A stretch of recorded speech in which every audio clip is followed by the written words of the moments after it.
Hi hello welcome to Kiran TV news. రా NTR fans ఇప్పుడు ఎక్కడ చూసినా వీళ్ళ మాటలే వినిపిస్తున్నటువంటి పరిస్థితి కనిపిస్తుంది. ఊరువాడ కార్యక్రమంలో ఎన్టీఆర్ ఫ్యాన్స్ అంటే ఏంటో చూపిస్తామని వాళ్ళు ప్రెస్ మీట్ కూడా ఈరోజు ప్రకటించినటువంటి పరిస్థితి కనిపించింది. అసలు వాళ్ళు ఏం చేయబోతున్నారు? 100 కోట్ల రూపాయలు ఎక్కడి నుంచి తీసుకొస్తారు? అసలు జూనియర్ ఎన్టీఆర్ దీని మీద ఎందుకని ఆగ్రహం వ్యక్తం చేసినటువంటి పరిస్థితి ఉంది.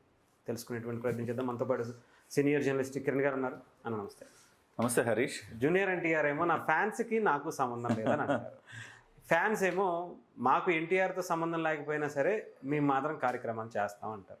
అసలు ఏంటన్నా ఇది? ఒక విచిత్రమైన పరిణామం. పాపం ఏ హీరోకి రాకూడని పరిస్థితి ఇది. ఆయన పేరు చెప్పుకొని వీళ్ళేదో వసూళ్ళు చేయడం ఏంటి నాకు అర్థం కాదు. 100 కోట్ల రూపాయలు సిఎస్ఆర్ ఫండ్స్ వీళ్ళు చేస్తామంటే ఇచ్చేస్తారు ఎవరైనా? అంటే ఎన్టీఆర్ గారు చెప్పకుండా 100 కోట్ల రూపాయల ఫండ్స్ మా ఊరు మా వాడ కార్యక్రమానికి నాకు సంబంధం లేదని చెప్పిన తర్వాత కూడా ఇస్తారా? దీని వెనక ఏదో పెద్ద ఎత్తున ఒక రాజకీయ కుట్ర దాగి ఉందని నాకు అనిపిస్తుంది. అతను అసలు రా ఎన్టీఆర్ ఫ్యాన్స్ గతంలో నేనైతే ఎక్కడ వినలేదబ్బా. నేనైతే వాళ్ళు ఏదో ఇప్పుడు వరదలు వచ్చినప్పుడు ఎంతమంది సహాయ కార్యక్రమాలు చేశారు? చిరంజీవి యువత వచ్చి సహాయ కార్యక్రమాలు చేసింది. పవన్ కళ్యాణ్ గారు జన సైనికులు వచ్చి రాష్ట్రం వ్యాప్తంగా ఉన్న జన సైనికులందరూ వచ్చి సహాయ కార్యక్రమంలో పాల్గొన్నారు. మరి రా ఎన్టీఆర్ ఎక్కడ పోయింది? పోనీ ఉండాలి కదా, జనానికి తెలియాలి కదా, రా ఎన్టీఆర్ అనేది ఒక ఆర్గనైజేషన్ ఉందని తెలియాలి కదా. మేమేదో చేసామని చెప్పి 4 ఫోటోలు పెట్టుకొని 4 చోట్ల వార్తలు రాయించుకుంటే తెలిసిపోద్దా? డెఫినెట్గా అలాంటి ఈవెంట్లో మీరేం చేశారు అనేది తెలియాలి ఫస్ట్ థింగ్. సో రా ఎన్టీఆర్ అనేది సడన్గా ఉన్నట్టుండి, అంటే లోపల ఉండొచ్చు, చాలా నిద్రాణ స్థితిలో ఉండొచ్చు, ఒక్కసారిగా అది బయటకు వచ్చి ఇలా ప్రొజెక్ట్ అవటంలో ఏదో సంథింగ్ ఉంది. ఇప్పుడు రావటంలో. రెండవది, అతను మాట్లాడే తీరు చూస్తుంటే చాలా విచిత్రంగా ఉంది. నువ్వు హీరోని ప్రసన్నం చేసుకునే విధానమేనా అది? ఎవరు అతను? సాయి తన పేరు ఏదో ఉంది. ఒక ఇద్దరు ముగ్గురు ఉన్నారు. సాయి అనుకుందాం. సో ఈ సాయి మాట్లాడే విధానం ఎట్లుంది? మేము ఇంత చేస్తుంటే ఎన్టీఆర్ స్పందించడం అంటాడేంటి? అంటే నువ్వు ఎన్టీఆర్ మీద యుద్ధం చేస్తున్నావా? ఎన్టీఆర్ కోసం పని చేస్తున్నావా? ఏం చేస్తున్నావు నువ్వు? మమ్మల్ని గుర్తించట్లేదు. ఇక్కడ ఎన్టీఆర్ ఫ్యాన్స్, రా ఎన్టీఆర్, ఈ రెండింటికి మధ్య ఘర్షణ జరుగుతోంది. అసలు ఒక విచిత్రమైన పరిస్థితి. ఎవరికైనా ఫ్యాన్స్ అసోసియేషన్స్ అందరికి ఉండడం కామన్. ఉంటే ఏం జరుగుతుంది? ఓపెన్గా హీరో గారి పర్మిషన్ తీసుకొని ఆయన చేయమంటే ఆయన నేతృత్వంలో ఆయన పేరు చెప్పుకొని సేవా కార్యక్రమాలు చేయటం అనేది జరుగుతూనే ఉంటుంది, కొత్త ఏం కాదు. అలా కాకుండా ఆయనకి ఇష్టం లేకపోయినా ఆయన వ్యతిరేకించి మేము చేస్తామంతే, మీ పేరు చెప్పి మేము చేస్తామంతే, మీరెవరు ఆపడానికి అని అంటాం. ఇంకోటి, ఇది ఎక్కడ విచిత్రం రా నాయన, ఈ చోద్యం ఏంటిది అని చాలామంది విస్తుపోతున్నారు. అయితే ఇక్కడ 2 రకాల అంశాలు ఉన్నాయి. ఒకటి, అంటే బేసికల్గా ఎందుకు ఇవన్నీ పుట్టుకొస్తున్నాయంటే, వాళ్ళ విజయ్ ముఖ్యమంత్రి కాగానే చాలామందికి ఆశ పుట్టుకొచ్చిందండి. చిరంజీవి గారు రాజకీయాల్లో ఫెయిల్ అవ్వగానే రజనీకాంత్ లాంటి వ్యక్తులు కూడా ఆగిపోయారు, రాలేకపోయారు, ధైర్యం చేయలేకపోయారు. ఇక్కడ విజయ్ రాగానే ఆ విజయాన్ని చూసి చాలామంది మేమెందుకు తక్కువ అంటున్నారు. అరే అక్కడ జరిగిన పరిణామాలు వేర్రా బాబు అంటే వీళ్ళు ఎవరికైనా అర్థమవుతుందా? కానీ ఇవాళ కాకపోతే రేపైనా కానీ మేము ఖచ్చితంగా రాజకీయాల్లోకి వస్తే మేము ముఖ్యమంత్రి అవ్వచ్చు అని నిర్ణయించుకున్నారు ఇద్దరు యంగ్ హీరోలు. యంగ్ అంటే మధ్య వయస్కులు అయ్యారు ఇప్పుడు. ఒకళ్ళు జూనియర్ ఎన్టీఆర్, ఒకళ్ళు అల్లు అర్జున్. వీళ్ళిద్దరూ మేము కూడా వస్తే బాగుంటుంది, దానికోసంగా కింద ఒక స్ట్రక్చర్ బిల్డ్ చేస్తున్నారు. ఆ స్ట్రక్చర్ బిల్డ్ చేయడంలో వాస్తవానికి అల్లు అర్జున్ చాలా వేగంగా ఉన్నాడు.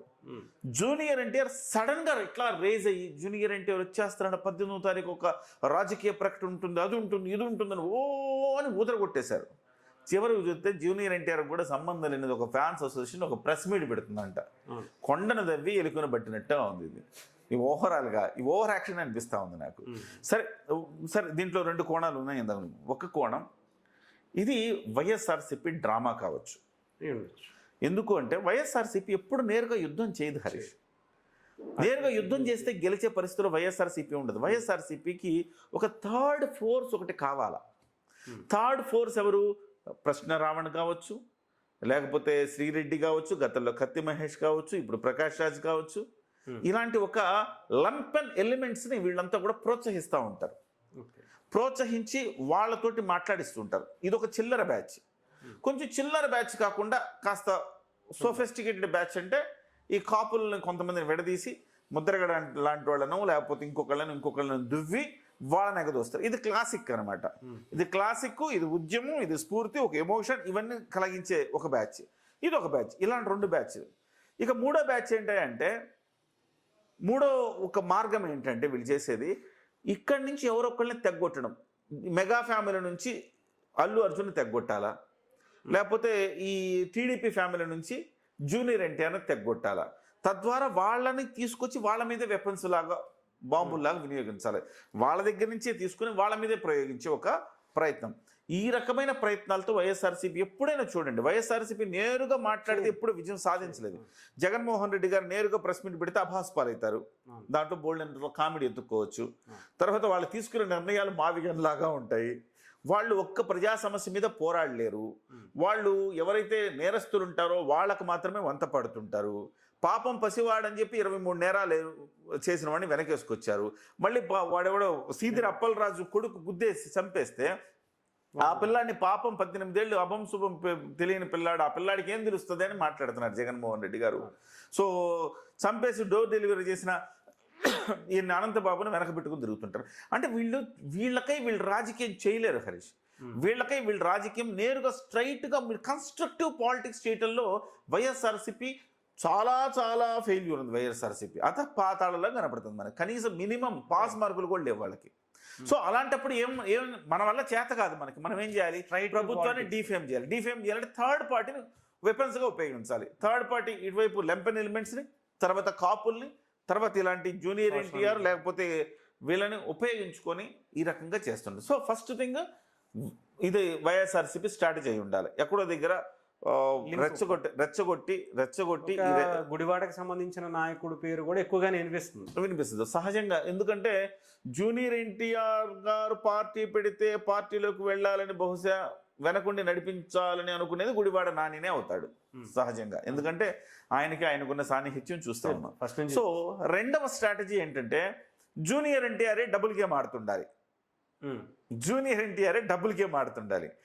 ఒక అంటే జూనియర్ ఎన్టీఆర్ సేవా కార్యక్రమాలు చేస్తాడు అనుకోండి, ఓపెన్గా చెప్పొచ్చుగా, అంత తప్పేముంది. ఇదేమన్నా నిషిద్ధమా, నేరమా? చెయ్యండి. మా మహేష్ బాబు గారు చేస్తున్నారు. ఎంతోమందికి ఆయన ఊరిని దత్తత తీసుకున్నారు. తర్వాత ఎంతోమంది గుండె ఆపరేషన్లు చేయిస్తున్నారు. మహేష్ బాబు గారు ఆ కార్యక్రమాలు చేస్తూ ఉన్నారు. మరి జూనియర్ ఎన్టీఆర్ కూడా చేయొచ్చు సేవా కార్యక్రమాలు, ఎవరు కాదన్నారు. కానీ ఈ రకంగా ఉండడం ఏంటి? మళ్ళీ ఈ రకంగా ఉంటే అది నేను కాదని చెప్పేసి ఆయన చెప్పడం ఏంటి? ఆయన చెప్పిన తర్వాత ఆయన అనుకున్నా, ఆయన అవునన్నా కాదన్నా మేము చేసి తీరుతామని వీళ్ళంటాం ఏంటి? అవసరమైతే మేము చర్యలు తీసుకుంటామని చెప్పిన ఆయన పేరు వాడినా చర్యలు తీసుకుంటామని విచిత్రంగా లేదా ఈ పరిణామాలన్నీ? సో ఒకటి వైఎస్ఆర్సీపీ వెనకుండాలి, అప్పుడు ఎన్టీఆర్ను కూడా లెక్క చేయకుండా ఉండాలి. 2 ఎన్టీఆర్ఏ వెనకుండాలి, అప్పుడు కూడా ఎన్టీఆర్ లెక్క చేయ. 2 సందర్భాలు. ఎన్టీఆర్ నువ్వు ధిక్కరిస్తున్నావంటే ఒక అభిమాని ఆయన ఎవరినైతే అభిమానిస్తారో ఆ హీరోని కూడా ధిక్కరించి కార్యక్రమం చేశాడంటే అర్థం ఏంటి? వెనక నుండి ఆ హీరోని సపోర్ట్ చేస్తుండాలి, లేదా ఇంకో వైసీపీ లాంటి పార్టీ సపోర్ట్ చేసి ఉండాలి. ఈ 2 పరిణామాలు మాత్రమే ఇందులో వెనకుంటాయి. చాలా విచిత్రమైన పరిణామం ఇది, ఎప్పుడు చూడని పరిణామం. నా హీరోకి నచ్చినా నచ్చకపోయినా ఆయన కోసం నేను కార్యక్రమాలు చేస్తానంటాం అనేది ఎక్కడ నేను చూడలా. ఇది కొత్త తరహాగా అనిపిస్తుంది. ఏదేమైనా జూనియర్ ఎన్టీఆర్ ఒకవేళ డబుల్ గేమ్ ఆడాడు అనుకోండి, డబుల్ గేమ్ ఆడితే అది గబుక్కున బయటకు తెలిస్తే ఆయనకే పరుగు భంగం గలుపు. ఎందుకు ఇట్లా డబుల్ గేమ్ అనుకుంటున్నామంటే, రెండోది ఆయన రాసిన లెటర్ ఆయన రాసినట్టుగా లేదు. అంటే ఫ్యాన్స్ చాలా ఆయన ఆఫీస్ నుంచి వచ్చింది. ఇప్పుడు ఆయనే చెప్పాలి అనుకున్నాను, ఒక చిన్న ట్వీట్ చేయొచ్చు కదా, అయిపోతుంది. ఇప్పుడు జరుగుతున్న కార్యక్రమాలకు నాకు ఎలాంటి సంబంధం లేదు అని ఆయనే ట్వీట్ చేయొచ్చు. ఇన్ని అసలు ఇంత జరుగుతున్నా కానీ ఆయన ఎందుకు కామ్గా ఉన్నారు? ఒక చిన్న ట్వీటే కదా. నా పేరుతో ఎవరైనా డబ్బులు వసూళ్ల కార్యక్రమం చేపడితే చట్ట ప్రకారం చర్యలు తీసుకోబడుతుంది. జరుగుతున్నవన్నీ నా పేరు మీద జరుగుతున్నవన్నీ నాకు సంబంధం లేనివి అని చెప్పాలి కదా. ఓకే, అంటే ఈ లెటర్ కింద కూడా ఏదో ఉంది. అయితే ఆ లెటర్ ఆయన రిలీజ్ చేయకుండా, ఆయన రిలీజ్ చేయలేదు. రేపొద్దున వీళ్ళకి మంచి పేరు వస్తే చేసుకోవటం అంతే. వీళ్ళకి మంచి పేరు వచ్చింది అనుకోండి, నేనే చేయించా అంటాడు. మంచి పేరు రాలేదనుకోండి, దాన్ని నేను ముందే చెప్పాను కదా అంటాడు. సో ఈ రకంగా దాగుడు మూతల వ్యవహారం కూడా కరెక్ట్ కాదు. ఎన్టీఆర్ గారి ప్రభను తగ్గించేస్తుంది ఇక్కడ ఎన్టీఆర్ గారు మేము వచ్చేస్తాం, నేను ఏదో చేసేస్తానంటే ఇక తెలుగుదేశం పార్టీ యాక్సెప్ట్ చేసే పరిస్థితులు లేదు ఎన్టీఆర్ని. ఎందుకంటే నారా లోకేష్ గారు ద బెస్ట్గా ఆయన ఆల్రెడీ నిరూపించేసుకున్నారు. ఒక 3-4 ఏళ్ల క్రితం ఇది ఉండింది. 4 ఏళ్ల క్రితము జూనియర్ ఎన్టీఆర్ వస్తే తెలుగుదేశం పార్టీకి జవసత్వాలు వస్తాయని మాట్లాడిన వాళ్ళలో గోరంట్ల బుచ్చయ్య చౌదరి కూడా ఉన్నారు. ఈవెన్ ఆయనకి ఇప్పటికే మంత్రి అవ్వలేదంటే కదా. సో కానీ ఇప్పుడు ఎందుకు ఆ స్కోప్ లేదంటే ఇవాళ నారా లోకేష్ గారు పాదయాత్ర ముందు నారా లోకేష్ వేరు, పాదయాత్ర తర్వాత నారా లోకేష్ వేరు. నారా లోకేష్ గారు తనను తాను మలుచుకున్న తీరు, తనను తాను కలుపుకుంటున్న తీరు, జనాల్లో తిరుగుతున్న తీరు, రాజకీయంగా ఆయన ఎదుర్కొంటున్న తీరు. ఇంకోటి ఏంటంటే నారా లోకేష్ గారు ఊరికే నీలో ఆశ పెట్టి చివరికి మోసం చేసే తత్వం కాదని నేను విన్నాను. ఆయన అన్నా నీకు ఇవ్వగలుగుతానంటే ఇస్తాను, ఇవ్వలేనంటే అన్నా ఇవ్వలేకపోతున్నా, ఇది మీకు తర్వాత న్యాయం చేస్తా అని చాలా ఫేర్గా చెప్పే మనిషి అని నేను విన్నాను, నాకు తెలిసినంత. ఎందుకంటే నేను కొంచెం దగ్గరగా పనిచేశాను గవర్నమెంట్ తోటి గతంలో. సో నాకు తెలిసిన సోర్సెస్ ప్రకారం నాకైతే అనిపిస్తుంది ఆయన అంత ఫేర్గా ఉంటాడు మనిషి అని. పైగా ఇవాళ రాష్ట్ర అభివృద్ధి కోసం ఎట్లా పరుగులు పెడుతున్నారు. ఒకప్పుడు చంద్రబాబు నాయుడు గారు ఎలా అయితే పరుగులు పెట్టాడో అలా పరుగులు పెడుతున్నాడు. అక్కడికి వెళ్తున్నాడు ప్రతి చోటకి. అదేదో కబడ్డీ ఉంటుంది చూసారా, కబడ్డీకి మనం కూతకి వెళ్తారు కదా, కూతకి వెళ్ళినప్పుడు ఖచ్చితంగా పాయింట్ తెస్తాడరా, ఈడు కూతకి వెళ్తే పాయింట్ తెస్తాడరా అంటారు కదా. అట్లా నారా లోకేష్ ఒక పర్యటన చేశాడంటే ఏదో పెట్టుబడి తెస్తాడు, ఒక 100 కోట్లు 1000 కోట్లు 2000 కోట్ల పెట్టుబడి తెస్తాడరా అనుకునేంత ఇమేజ్ నారా లోకేష్ గారు తెచ్చుకున్నారు. ఇంకా జూనియర్ ఎన్టీఆర్ గారిని ఎట్లా నమ్ముతుంది తెలుగుదేశం శ్రేణులు? తెలుగుదేశం శ్రేణులు నమ్మకుండా జూనియర్ ఎన్టీఆర్ గారు రాజకీయం ఎట్లా చేయగలుగుతారు? ఆయన సేవా కార్యక్రమాలు చేసుకోవచ్చు, ఓపెన్గా చేయొచ్చు. ఈ డ్రామాలన్నీ అవసరం లేదు. ఆయన సేవా కార్యక్రమాలు చేసుకోవచ్చు. డ్రామాలంటే ఈ డ్రామా వెనక ఇద్దరు కూడా ఉండొచ్చు. ఒకటి జూనియర్ ఎన్టీఆర్ ఉండొచ్చు, ఒకటి వైఎస్ఆర్సీపీ ఉండొచ్చు, కానీ ఇద్దరు కూడా ఉండొచ్చు. ఈ గుడివాడ బ్యాచ్ ఏదైతే ఉందో, గుడివాడ బ్యాచ్ నానా నీకోసం నేను ఇలా నడిపిస్తా, నువ్వు చూస్తూ ఉండు, మజా తమాషా చూస్తూ ఉంటే నేను నడిపిస్తాను కూడా నడిపిస్తుండొచ్చు. కాబట్టి ఇవన్నీ కూడా తాటాకు చప్పుళ్ళు. ఇవన్నీ కూడా నిజంగా నీకు సేవ చేయాలంటే నువ్వే రా, ఒకటి ప్రకటించు, నేను 100 కోట్ల రూపాయలు ఇస్తున్నానని చెప్పి దత్తత తీసుకో, మీ తాతయ్య గారి వారసత్వాన్ని నిలుపుతానని చెప్పు. దమ్ముంటే బయటికి రావాలా, ఎదుర్కోవాలా, చెయ్యాలి. ఎన్టీఆర్ ట్రస్ట్ భవన్ ఇప్పటికీ చాలా కార్యక్రమాలు చేస్తుంది. ఎన్టీఆర్ ట్రస్ట్ భవన్ చేస్తుంది. దానికి తగ్గట్టుగా మీరు కూడా నేను కూడా చేస్తానని చెప్పండి, తప్పేముంది? 2 చేస్తే 3 చేస్తే ఒకే ఫ్యామిలీ నుంచి 5 మంది చేసినా నష్టమేముంది?